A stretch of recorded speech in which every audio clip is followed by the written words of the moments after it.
Demister! Demister!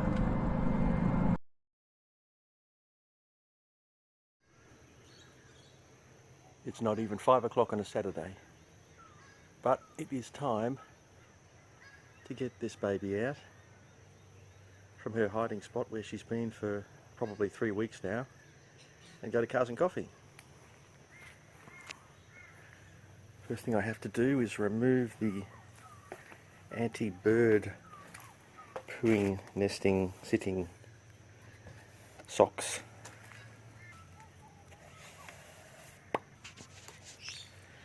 Now it looks nice and shiny, but there is a fair bit of dust and water marks on it, so it did rain last night too. Anyway, we'll give it a wash, get rid of stuff like that. But the first question is, will it start?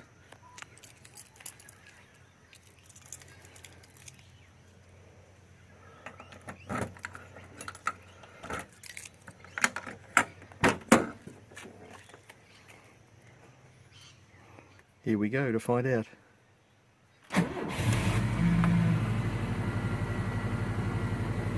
No problems at all. Except for the door. There we go.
The sun is coming up, but the Vortex XT is all washed. And we're off to Cars and Coffee. And look, no water on the passenger seat from the sunroof. That problem has well and truly been fixed. So let's get you in your little holster. Plug in the microphone so I don't have to shout over any noise. Not that there's much noise.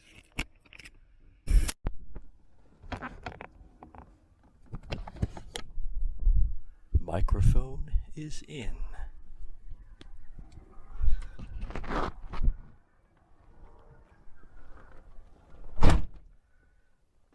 Now the only other problem is I've got my keys in my pocket under some other keys, so this could take a moment. There we go. Subaru keyring, which came off a Honda car that my daughter bought. Go figure. Let's start this car up and get some air conditioning going because my glasses are fogging up. Okay, here we go. And we are away. Aircon.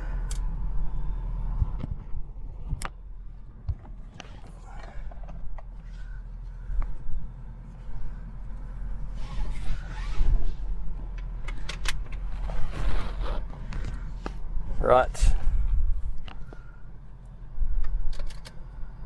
off we go.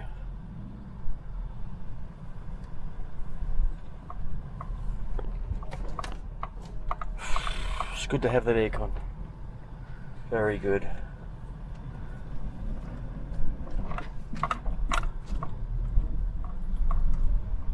Now I have to quickly swing by a service station, which is nearby, because I started an impromptu event to take the car to this Cars and Coffee through my motoring club, so I can have insurance coverage and generally be covered if there's any problems. And the meetup point is at the local service station. I've no idea whether anyone will be there, but that's what I put on the post, and people are welcome to join me for the trip down if they so wish. Don't usually see anyone else, so I just need to swing by there first, and that involves going under a railway line, across a floodway, and then going down the highway for about 30 seconds to get to the, what do they call them in the UK? The roadside services. It is a big service station with restaurants and truckies facilities and such, so yes, I suppose it would be a roadside services. Now, shall we open the sunroof? I think we should, just to have some fun. Uh-oh, there's a problem. Little plastic guide for the sun visor is cracked. It may have happened, in fact both of them have, I think.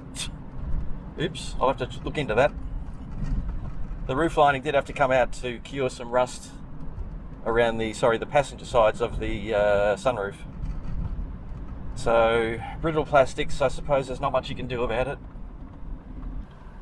There was one big piece of brittle plastic on the back window that when the fellow that was doing the repair work took out, it just split into three. And obviously it's extremely difficult to find parts of that nature for this car, but thankfully there's a local fellow who's I found out has got 3 of these for wrecking, and he was able to sell me not only a bit of sunroof rubber to replace my dodgy bit, but also the piece of plastic that goes along the back of the car, if I could get it out of the car myself, which I did by thankfully leaning through a broken back window on one of the shells, and the back was so rusted it pretty much just pulled straight out without having to wrestle with any fasteners. Maybe I can buy some new sunshade holders, clips off the interwebs. I'm sure they're not a particularly rare thing in terms of their design and purpose, so maybe something else, Subaru or even Suzuki, will do the job. I shall get onto that. Now we get to the fun part, which is coming down the ramp, not the ramp I usually do my speed tests on. This one's a different one, which is just before the railway station, the service station. So let's enjoy.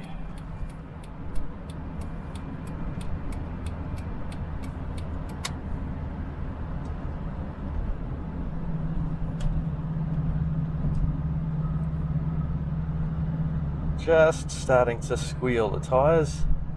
I should check them for pressure. Now I'll get a shot of this so I don't disturb you. I'll get a shot of this on my mobile phone. The humidity and such this morning is causing the back window to look a bit frosty. So let's use something that's not very often used, and that is the demister. And I can hear things moving in the dashboard, so maybe there's another one for the rear window. Let's have a look. Get my important glasses on.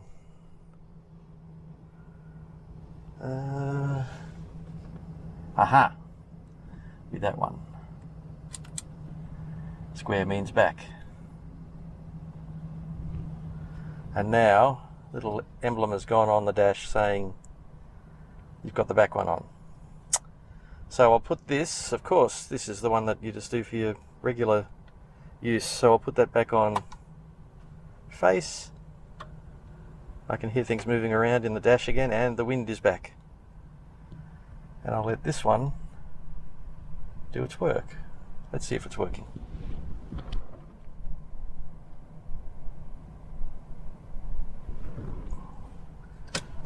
While the rear window demister is doing its work, I'm going to leave because there's no one around. And I didn't expect there to be, but I just wanted to do it by the book because insurers, I'm sure, do not like it when club cars are taken out to events that aren't sanctioned, and this one was sanctioned. Okay, on ramp, here we come.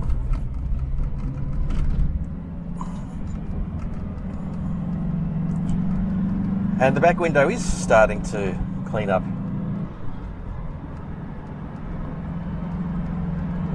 So the demister works. I will need to get fuel at some stage. Now this is the great question that I spoke to another member of the car club about. Should you leave a minimum amount of fuel in your car because it's going to go off, or it might go off while it's sitting around doing nothing because you're not allowed to drive it because it's a club car, or because you don't want to drive it a lot, or because you have many cars like me, or should you leave it full and just deal with the fact that it might go a bit stale, lift the octane, put a bit of cleaner in it to octane it up a bit? Because the only reason you do that is because the fuel in the tank is protecting the tank from rust. And I've seen a lot of mighty boys get rusty tanks, and it's just impossible, almost impossible, to find another one that's also not rusty. And this car, when I got it, soon after I got it, I think we were doing work on the fuel pump, and my mechanic took the fuel tank out and turned it upside down, and all of this rust came out of it, orangey sort of stuff. So I don't know, I presume it was rust. It certainly looked like it. Some people online said, well, the old couple that owned the car must have used ethanol petrol in it, which caused that. I'm not sure that that's necessarily true, although I think ethanol does attract moisture, certainly eats away at rubber. So I am starting to come around to my friend's suggestion that I should fill up the tank and leave it full to protect it from rust, internal rust. And thankfully, petrol is just so expensive at the moment. It'll cost me a fortune to do that today, but I think I'll do that. Now, you've seen my videos talking about how gecko poo is a problem for the Nicky and the Mighty Boy in the garage, and the Toyota for that matter. Outside, geckos aren't such a problem because they're the house geckos, so they sort of hang around the house. But I discovered something the other week on this car that was quite disturbing and also quite lucky. A fruit bat had decided to poo on part of this car, and if you're in a part of the world that doesn't have fruit bats, their poo is, well, for a start, it carries disease that has killed people, so you shouldn't ever touch it. But also it's like this, it's almost like a lacquer, especially after it's dried. And I went out to my car one morning and there was a blob of fruit bat poo, thankfully on the black bumper at the front, the black metal painted bumper. And also thankfully, because I also had put a coating of Wet Dreams on the car to create the beading effect, all I did was grab the hose and sprayed the offending area, and it pretty much peeled straight off. Any other car with bad paint, that would have been a rub it off with a brush or polish it off or something like that, and hope that you don't touch anything that's still biologically active. And this car sits under a carport, so the bat must have flown between the car and the carport, which I know is not impossible, and I know that bats have great navigation with their sonar, but I just am surprised that a bat would fly between those 2 points, not go over the top and come down. Maybe it had just been in a nearby tree and sort of jaunted out full of berries or whatever and was a bit drunk and just sort of flopped through the carport. I don't know. There aren't any bats to ask. Maybe the bat was banking, and as it banked, it squirted out a bit of stuff and that landed on the front of the car. That makes more sense. Spending my Saturday morning trying to get into the mind of a fruit bat. Situation normal then.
Update on the sun visors, and I just think in this particular case the clip hasn't been put back in and secured with the screw, so I'll look at that. This one maybe is broken. I'll swap them over, I think, and keep the good one for the driver's side and keep the dodgy one for the passenger side, so all is not lost. Phillips head screwdriver and we can sort this. This is what we need to screw in.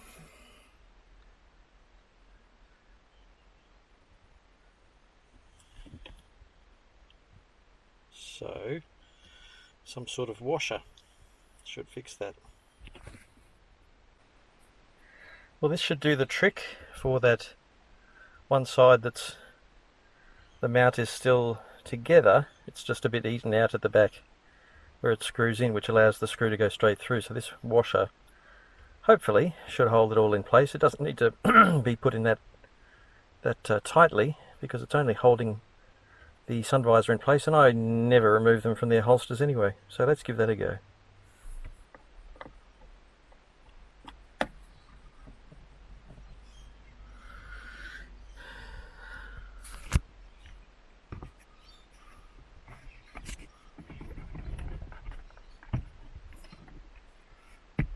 Right.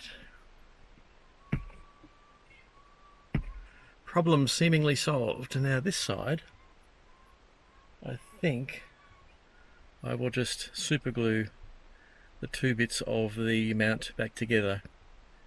Once again, it won't take much to break it again, but if you don't touch them, which I don't, they should be happy. So super glue now.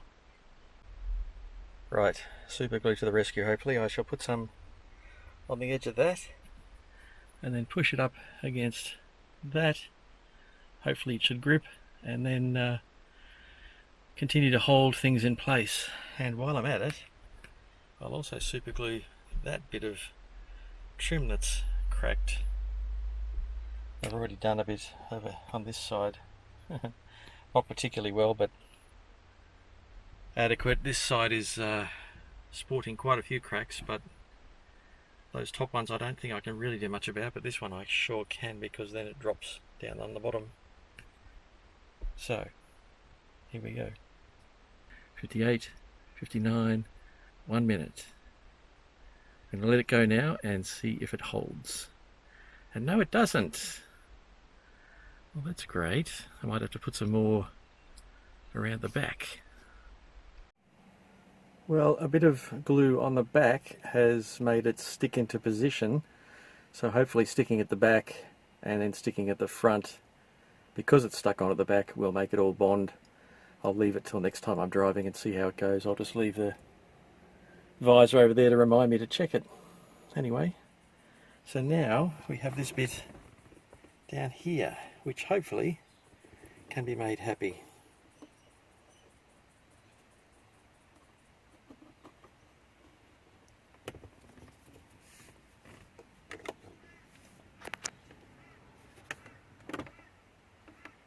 Right, well, I call that